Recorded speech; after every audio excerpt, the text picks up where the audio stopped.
కొత్త కోడళ్లను తీసుకుని సపరివారంగా అయోధ్యకు బయలుదేరినాడు దశరథ మహారాజు. మార్గమధ్యంలో వారంతా ఒక అరణ్యంలో ప్రవేశించారు. ఆ అరణ్యం గుండా ప్రయాణిస్తున్నప్పుడు ఎన్నో అపశకునాలు కనపడ్డవి. దశరథ మహారాజు ఆ అపశకునాలను చూసి ఏమై ఉంటుందా అని ఆలోచిస్తున్నాడు. పక్షులు వికృతమైన కంఠంతో కూస్తున్నవి. మృగాలు వారి చుట్టూ ప్రదక్షిణ చేస్తున్నవి. దశరథుని మనస్సు ఏదో కీడు శంకిస్తున్నది. ఏదో విపత్తు వాటిల్లే ప్రమాదము ఆయనకు కనపడుతున్నది. వశిష్ఠ మహర్షి మహారాజు ఆందోళన గమనించి, రాజా, ఏదో ప్రమాదం ముంచుకొస్తున్నది, కానీ పక్షుల ప్రవర్తన చూస్తే అది తొలగిపోతుంది అని కూడా తెలుస్తున్నది. కాబట్టి శాంతచిత్తుడవై ఉండు అని ధైర్యవచనాలు పలికాడు. వారు మాట్లాడుకుంటూ ఉన్నారు. ఇంతలో గాలి ప్రచండంగా వీస్తూ భూమి మీద చెట్లను వేళ్లతో సహా పెకిలిస్తూ తనతో తీసుకువెడుతున్నది. మహావృక్షాలు సైతం గాలిలో వేళ్లాడుతున్నాయి. భూమి ఒక్కసారిగా కంపించటం మొదలుపెట్టింది.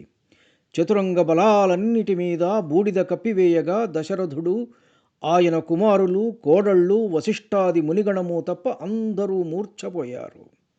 భూమి అంతటినీ చిమ్మ చీకటి ఆవరించింది. ఆ చీకటిలో వారికి దూరముగా ఒక తేజోపుంజము కనపడ్డది. అది అతి వేగంగా వారిని సమీపించింది. అప్పుడు ఆ తేజస్సు చూడశక్యము కానంత కాంతితో వెలుగొందుతున్నది. ఆ తేజఃపుంజము మరేదో కాదు, జటామండలము ధరించి భూమి మీద రాజులను భయంకరంగా తన గండ్ర గొడ్డలితో సంహరించిన పరశురాముని రూపమది. ఆ మహానుభావుడు వారి ఎదుట ప్రత్యక్షమైనాడు. వశిష్ఠ మహర్షి ఇచ్చిన అర్ఘ్యపాద్యాదులు స్వీకరించి అత్యంత గంభీర స్వరంతో, ఎవడురా ఇక్కడ రాముడు అని ప్రశ్నించాడు. ఆ ప్రశ్న వినగానే దశరథ మహారాజుకు ప్రాణం పోయినంత పని అయింది. చివురుటాకులాగా వణికిపోయాడు. ఇంద్రుడి వద్ద ఇక శస్త్రము ముట్టనని ప్రమాణము చేసి సంపాదించిన భూమినంతా కశ్యపుడికి దానం చేసి మహేంద్రగిరి మీద వానప్రస్థం గడుపుతున్న ఈయన ఇచ్చటికి ఇలాగా ఉన్న పళ్ళంగా ఈ రాజకులాంతకుడు ఎందుకు వచ్చాడు? మదిలో ఈ ప్రశ్న కలకలం రేపుతున్నది దశరథునిలో. పరశురాముడు తన ఎదుట ఉన్న రామునితో, రామా, నీ పరాక్రమము అద్భుతము. శివధనస్సు విరచినావని విన్నంతనే నీవెంతటి వాడివో తెలుసుకోవాలని మరి ఒక ధనస్సు తెచ్చినాను, ఇదిగో చూడు. కొన్ని కారణాల వల్ల శివధనస్సు బలహీనంగా ఉన్నది. ఇది అత్యంత దృఢమైన వైష్ణవ ధనువు మా తండ్రి గారి వద్ద నుండి నాకు ప్రాప్తించినది. ఈ వైష్ణవ ధనస్సు ఎక్కుపెట్టి శరసంధానము చేయవోయ్.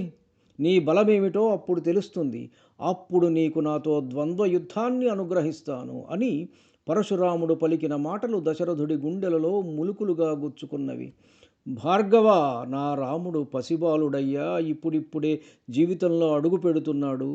జీవన మాధుర్యమేది ఇంతవరకు రుచి చూసి ఎరుగడు. ఇంకా కాళ్ల పారాణి ఆరలేదు. వాడింకా పసివాడయ్యా. నా రామునకు ఏ విధమైన అమంగళము ప్రాప్తించినా మేమెవ్వరమూ జీవించలేము అని వేడుకొనడం మొదలుపెట్టాడు దశరథుడు. ఈ వేడుకోలు మాటలేవి పరశురాముడు వినటం లేదు. ఇంకా గట్టిగా స్వరం పెంచి మాట్లాడుతూ, రామా, నీవు సుక్షత్రియుడవే అయినట్లయితే ఈ వైష్ణవ ధనుస్సును ఎక్కుపెట్టు అని హుంకరించాడు. తనను రెచ్చగొట్టాలని ప్రయత్నిస్తున్న భార్గవ రాముని చూసి దశరథరాముడు చాలా తగ్గిన గొంతుకుతో, పరశురామ, నీ కథలు పెద్దలు చెప్పగా విన్నాను. అమోఘమైన నీ పితృభక్తి, తండ్రి రుణము నీవు తీర్చుకున్న విధానము ఇతరులెవ్వరికీ సాధ్యము కానిది. నన్ను పరాక్రమం లేని వాని వలె, క్షత్రియ ధర్మాచరణ సాధ్యము కాని వాని వలె, తేజోహీనుని వలె అవమానిస్తున్నావు.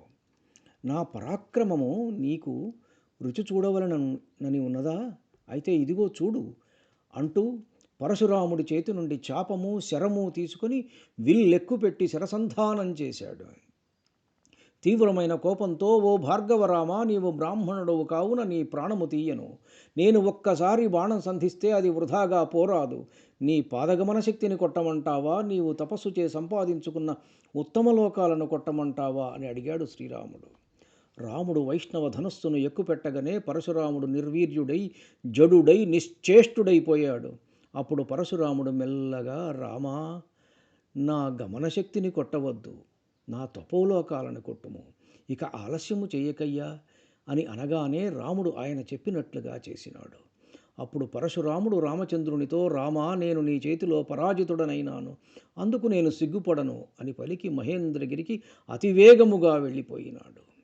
పరశురాముడు వెళ్ళిన పిదప రాముడు ఆ ధనస్సును శరమును వరుణునకు అప్పగించి వేశాడు. తండ్రి వైపు తిరిగి, తండ్రి, తదుపరి కర్తవ్యాన్ని సెలవివ్వండి. మీ అధీనంలోని చతురంగ బలాలను అయోధ్య వైపు కదలటానికి అనుజ్ఞ ఇవ్వండి అని ఎంతో వినయంగా, మృదు మధురంగా, తండ్రికి సంతోషం కలిగే విధంగా పలికాడు రామచంద్రుడు. ఒక్కసారిగా నడిసంద్రంలో పెను తుఫాను వెలసి గండం గడిచిన నావికుడి హృదయంలాగా దశరథుడి మనస్సు తేలికపడింది. రాముణ్ణి తన బాహువులతో కౌగలించుకొని శిరస్సుపై ముద్దిడి ఆనందభరితుడైనాడు దశరథుడు. అయోధ్య చేరుకున్నారు అందరూ.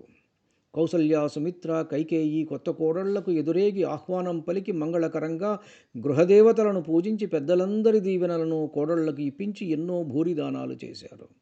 నూతన దంపతులు సుఖంగా కాలం గడపసాగారు. కొంతకాలానికి మేనమామ యుధాజిత్తు వెంట తమ తమ భార్యలతో కూడి కేకేయ రాజ్యానికి ప్రయాణమైనారు భరత శత్రుఘ్నులు. రామచంద్రుడు, లక్ష్మణుడు తండ్రికి సేవ చేస్తూ పురజనుల అభిమానాన్ని చూరగొంటున్నారు. సీతారాములు అన్యోన్య ప్రేమతో ఆనందంగా కాలం గడుపుతున్నారు. సీతాదేవి అంటే రాముడు, రాముడు అంటే సీతాదేవి, వీరిరువురికి భేదం లేదు అని లోకం చెప్పుకోనారంభించింది. ఇక్కడితోటి బాలకాండ సమాప్తము. ఈరోజు జరిగిన కథలో దశరథ మహారాజు పరశురాముడి కాళ్ళ వేళ్లావడి బతిమలాడుకుంటున్నాడు. ఇదంతా కూడా రామచంద్రుడు చూస్తున్నాడు. ఆయనకు తన బలమేమిటో తనకు సంపూర్ణంగా తెలుసు. అయినా తండ్రి మాట్లాడుతున్నప్పుడు రాముడు, ఏమిటి ఎంతో మాట్లాడేది నాన్నగారు, ఈయన సంగతి నేను తేలుస్తాను అని పొరపాటును కూడా మాట్లాడలేదు. అట్లా మాట్లాడితే తండ్రిని తగ్గించినట్లు అవుతుంది. అది తన అహంకార ప్రదర్శన అవుతుంది. పరశురాముడికి జవాబిచ్చే సందర్భంలో తగ్గిన గొంతుతోటే సంభాషిస్తాడు రాముడు. ఇక్కడే మనకు రాముని గుణగణాలు తెలుస్తాయి. తండ్రి ఎదుట, గురువుల ఎదుట, పెద్దల ఎదుట ఎప్పుడూ పెద్ద పెద్ద గొంతేసుకొని మాట్లాడరాదు. అందుకే వాల్మీకి మహర్షి ఇలా చెప్తారు, శ్రుత్వా తజ్జామదగ్న్యస్య వాక్యం దాశరథిస్తదా గౌరవాద్యంత్రిత కథ పితు రామమధాబ్రవీత్. పితుః గౌరవాద్యంత్రిత కథ, తండ్రి మీద గౌరవము వలన తగ్గింపబడిన సంభాషణము కలవాడై. తగ్గింపబడిన, ఎంత గొప్పగా చెప్పారు చూడండి మహర్షి. రామాయణం మనకు జీవన విలువలను నేర్పుతుంది. ప్రతి సన్నివేశంలోనూ జీవన విలువలే. అందుకే రామాయణం జీవన పారాయణం కావాలి. నమస్కారం. ధన్యుణ్ణి. మీ ఊటుకూరు జానకి రామారావు.